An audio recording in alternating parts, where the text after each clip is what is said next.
నిజామాబాద్ జిల్లా ఆగస్టు 23 నిజామాబాద్ జిల్లాలో బీఆర్ఎస్ శ్రేణులు భారీ ఎత్తున ఆర్మూర్ నియోజకవర్గంలోని అన్ని మండలాల్లో నాయకులు పాల్గొని ధర్నా కార్యక్రమాన్ని అంబేద్కర్ చౌరస్తా వద్ద నిర్వహించారు. కార్యక్రమానికి నిజామాబాద్ జిల్లా బీఆర్ఎస్ అధ్యక్షుడు ఆశన్నగారి జీవన్ రెడ్డి పాల్గొని మీడియాతో మాట్లాడుతూ రైతులకు ఏకకాలంలో 2 లక్షల రుణమాఫీ చేస్తానని హామీనిచ్చి గద్దెనెక్కి దేవుళ్ల సాక్షిగా ప్రమాణాలు చేసిన సీఎం రేవంత్ రెడ్డి ఇప్పుడు రైతులకు ఆంక్షలు విధిస్తూ అయోమయంలో పడేశాడని తెలిపారు. కేటీఆర్ ఆదేశాల మేరకు జిల్లా వ్యాప్తంగా ధర్నా కార్యక్రమాలు నిర్వహిస్తున్నట్టు తెలిపారు. తక్షణం 2 లక్షల రుణమాఫీ చేయాలని ఈ సందర్భంగా ప్రభుత్వాన్ని డిమాండ్ చేశారు. కార్యక్రమంలో TRS Armoor assembly incharge Ashannagari Rajeshwar Reddy, Pola Sudhakar, Pooja Narender, Chakru, Jagruthi Vijay Kumar Mahender, DK Vijay Kumar Mahender, Shravan తదితరులు బీఆర్ఎస్ శ్రేణులు భారీగా తరలివచ్చి నిజామాబాద్ జిల్లా టీఆర్ఎస్ అధ్యక్షుడు ఆర్మూర్ మాజీ ఎమ్మెల్యే ఆశన్నగారి జీవన్ రెడ్డికి మద్దతు పలికారు. 49,500 కోట్లకు గాను 49,500 కోట్లకు గాను ఏ నియోజకవర్గంలో ఎన్ని కోట్ల రూపాయలు ఇచ్చారో, ఎంతమంది రైతులకు ఇచ్చారో ఒక శ్వేతపత్రాన్ని రిలీజ్ చేయండి అని ఆర్మూర్ అంబేద్కర్ సాక్షిగా ఈ ధర్నా సాక్షిగా మేము డిమాండ్ చేస్తా ఉన్నామని చెప్పి సందర్భంగా తెలియజేస్తున్నాం. బిడ్డ రైతులతో పెట్టుకున్నాడు ఎవరు నిలబడలేడు. గతంలో మీ గురువారులైనటువంటి చంద్రబాబు గారు ఈ రాష్ట్రంలో ఆ రోజు రైతులతో పెట్టుకొని కరెంటు కోసం వచ్చిన రైతులపై కాల్పులు జరిపితే ఆ రోజు నుంచి ఈ రోజు వరకు చంద్రబాబు గారు ఈ రాష్ట్రంలో కనుమరుగైపోయారని చెప్పి రేవంత్ రెడ్డి గారు గుర్తు చేస్తూ ఉన్న ఈ సందర్భంగా ఇదే ఆర్మూర్ గడ్డ రైతుల అడ్డ, ఉద్యమాల గడ్డ అని చెప్పి సందర్భంగా నేను తెలియజేస్తూ ఉన్నా. ఈ ప్రాంతం పోలీసులు కూడా బాగా ఎక్కువగా కొద్ది అడ్వాన్స్ గా చూపిస్తూ ఉన్నారు. మేము 10 సంవత్సరాల అధికారంలో ఉండొచ్చినాం. ఈ ప్రాంత ఏసీపీ, సిఐ, డిఎస్పీ గారికి, ఏసీపీ గారికి, సిఐలకు, ఎస్ఐలకు నేను విజ్ఞప్తి చేస్తా ఉన్నా, మర్యాద పూర్వకంగా చెప్తా ఉన్నా. 2008లో కూడా ఎర్ర జెండల ఉద్యమం జరిగినప్పుడు ఆ రోజు పోలీసులు ఇట్లనే బెదిరించి ఎక్కడికక్కడ ఆపాలని బీడీసీ నాయకులను, రైతు నాయకులను బెదిరిస్తా ఉన్నారు. రేపు 24వ తారీఖు నాడు ఐక్య కార్యాచరణ కమిటీ వాళ్ళు ఉద్యమం ప్రకటిస్తే బెదిరించి జైళ్లలో పెడతాం, నాన్ బెయిలబుల్ కేసులు పెడతాం. అప్పుడు ఇవి మాకే కొత్త కాదు. మేము మర్యాదగా చెప్తున్నాం పోలీసులకు, మీరు మర్యాదగా ఉండండి, మర్యాద ఉండండి. మా నాయకులనే కేసులు పెడతా ఉన్నారు టీఆర్ఎస్ మీద. టీఆర్ఎస్ రైతులు వేరు కాదు, రైతులే బీఆర్ఎస్, బీఆర్ఎస్ రైతులే బీఆర్ఎస్ అని చెప్పి సందర్భంగా తెలియజేస్తున్నాం. కొంతమంది నాయకులను పిలిచి బెదిరిస్తున్నట, ఉద్యమానికి రావద్దు, రైతుల దానికి వస్తే నేను కేసులు పెడతాను. ఎన్ని పెడతారో పెట్టుకోండి, ఎన్ని తారాలు నింపుతారో నింపండి కేసులు. గతంలో మీలాగానే గతంలో ఉన్న పోలీసులు విర్రవీగిపోతే ఆ రోజు ఎర్ర జెండల సందర్భంలో ఏం జరిగిందో మీ అందరికీ తెలుసు అని చెప్పి సందర్భంగా తెలియజేస్తున్నాం.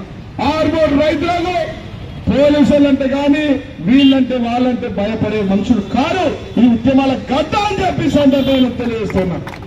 ఇండివిజువల్ గా ఫోన్ చేసుడు, వాళ్ళని బెదిరించుడు, వాళ్ళు పేట్లకు పోతే ఆపుడే, వస్తుంటే ఆపుడు, పోతుంటే ఆపుడు. 9 నెలల నుంచి ఎప్పుడు మాట్లాడలేదు.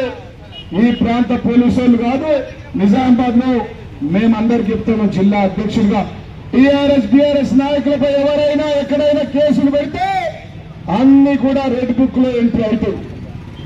ఎవరెవరు కేసులు పెట్టిరు, ఏం చేసిరో ఆర్మూర్ రెడ్ బుక్ లో ఎంట్రీ అవుతుంది. ఎవరైతే వీళ్ళు ఎవరున్నా మళ్ళా దానికి లెక్కుంటారా? చక్రవడ్డీతో తీస్తామని చెప్పి సందర్భంగా నేను తెలియజేస్తా ఉన్నా కాంగ్రెస్ నాయకులు. అదేవిధంగా ఈ రోజు నేను మీ అందరి ద్వారా ఈ ప్రభుత్వాన్ని అడుగుతా ఉన్నా, గౌరవ తెలంగాణ తొలి ముఖ్యమంత్రి వచ్చినప్పుడు రైతులను కడుపులో పెట్టుకుని కాపాడుకున్నది వాస్తవం కాదా? ప్రతి ఎకరానికి ఎంతమంది రైతులుంటే అంతమంది రైతులకు 70 లక్షల మంది రైతులకు గాను మన నియోజకవర్గంలో 68,670 మంది రైతులకు గాను 5,000 చొప్పున రైతు బంధు వేసింది వాస్తవం కాదా? రేవంత్ రెడ్డి గారు అంబేద్కర్ చౌరస్తా వచ్చి సమాధానం చెప్పాలి.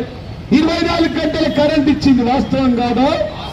1,00,000 రూపాయల రుణమాఫీ చేసింది వాస్తవం కాదా? రైతుకు పెట్టుబడి పంట కంటే ముందు టింగ్ టింగ్ టింగ్ అని చెప్పి వచ్చింది వాస్తవం కాదా?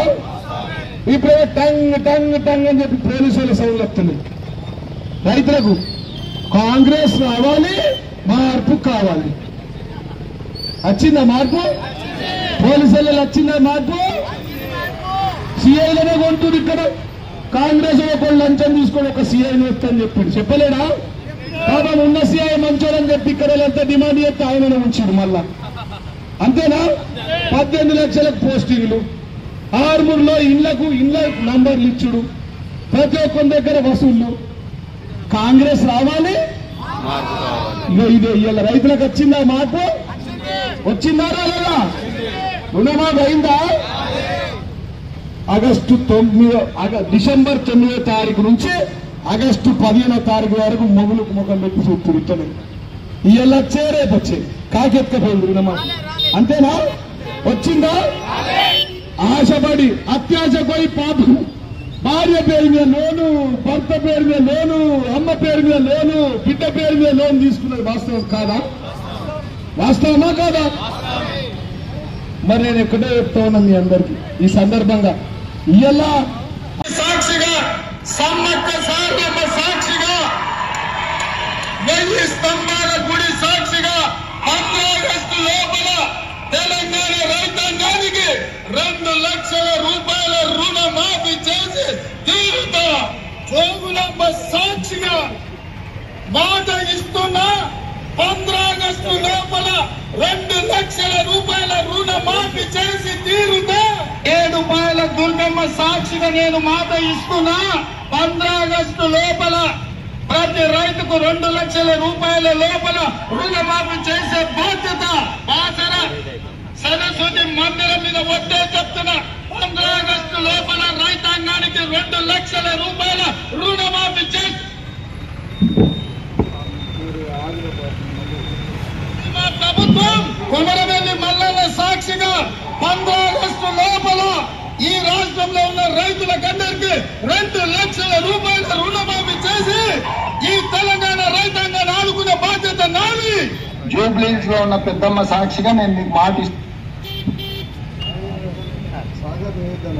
15 ఆగస్టు లోపల రుణమాఫీ చేసి తీరుతా.